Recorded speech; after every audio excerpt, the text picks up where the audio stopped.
Hi, guys. Well, episode two of my journey in recovery. Um, Once again, let me get situated here. Sorry for the inconvenience. I should have been ready for this when I first started.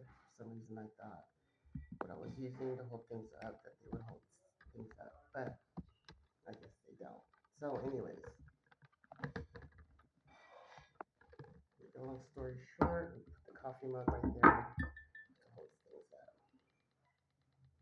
Since I'm an amateur at this, anyways, and I'm not really caring what people have to say or think about me, but of course, I don't have any wire on this. This is just a podcast that I'm creating on my own. Because why? Because it's something that I need to do and to share. So, today, the episode two that we created for the podcast series for Recovery Impact, Retrain the Brain, um, which is the people I met in my addiction. So, start off by saying, welcome. So, there are people who know your favorite color, and then there are people who know your darkest habits. The people I met in addiction didn't know my dreams, they didn't know my fears, they didn't know who I was before. They knew what I had, what I needed, and what I was willing to do to survive. And for a while, that felt like connection. Welcome back to Recovery Impact. My name is Christopher Parker, and this podcast is about telling the truth, the parts people skip, sugarcoat, or stay silent about. I talked about who I was before addiction, the person behind the label. Today, in episode two, we're stepping into the next phase, the people I met in addiction.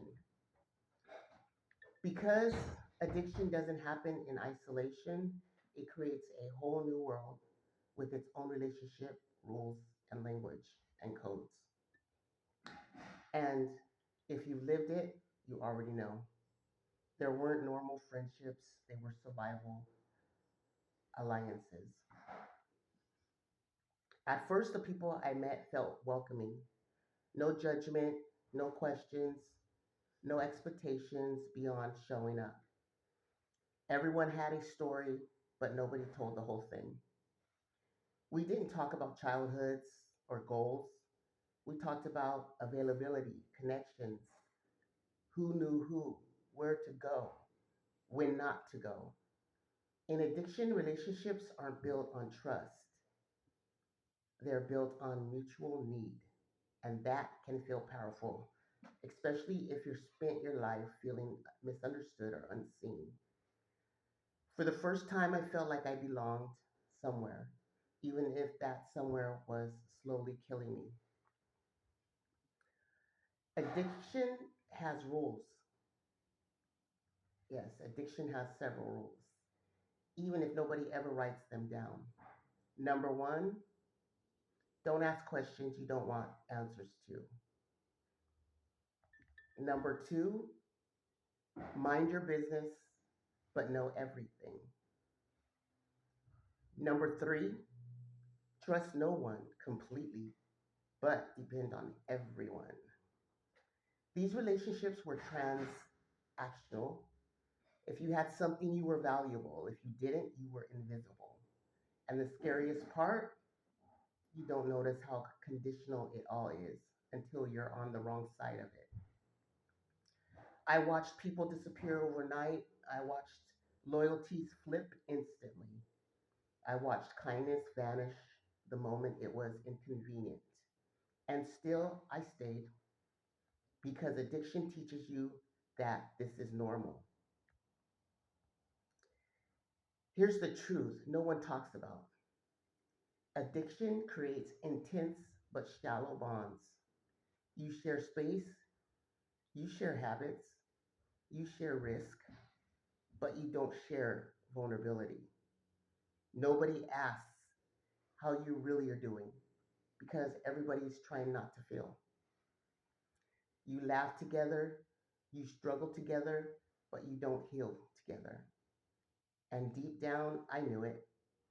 There were moments, quiet moments, where I realized if I disappeared tomorrow, most of these people wouldn't even notice. And the ones who did would only notice because something was missing, not someone. The people around me didn't make me a bad person, but they normalized behavior I never thought I'd accept. Things I once said I never do suddenly didn't feel that serious. Lines moved, boundaries blurred, not because I wanted to hurt anyone, but because addiction shrinks your world. It makes now more important than later, relief more important than integrity, survival more important than values. And when everyone around you is doing the same thing, it feels justified. That's how group dysfunctions work. Some of the loneliest moments of my life happened in rooms full of people, everyone chasing something, everyone numbing something, everyone pretending they were okay. We were together, but completely alone. No one was coming to save anyone. And that realization hits hard when it finally lands because you start to understand this world doesn't love you back. There are people I met during that time who didn't make it out. Some are incarcerated, some relapsed, some passed away. And that weighs on me. Not with guilt, but with responsibility. Because if I survived something they didn't, then my story isn't just mine, it belongs to them too. From the outside, people often judge addiction harshly, but from the inside, it looks different. It looks like people trying to cope the only way they know how. It looks like trauma wearing different faces. It looks like community until you realize it's not built to last. Recovery showed me the difference. Real connections challenges you. Real connection tells you the truth. Real connection doesn't disappear when you're struggling. The people I met in addiction weren't villains. They were human beings caught in the storm. But that world couldn't take me where I needed to go. In the next episode, I'm going to talk about the moment everything changed, getting busted, the arrest, the consequences, the moment survival stopped being theoretical and became real. If this episode hit close to home, you're not alone. And if you're still surrounded by people who keep you stuck, know this.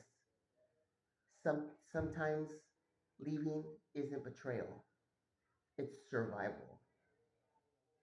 If this story resonates with you, share this episode. Follow the podcast. Support Retrain the Brain Foundation. Wear your recovery with Recovery Impact Clothing and Company. Because real connection saves lives.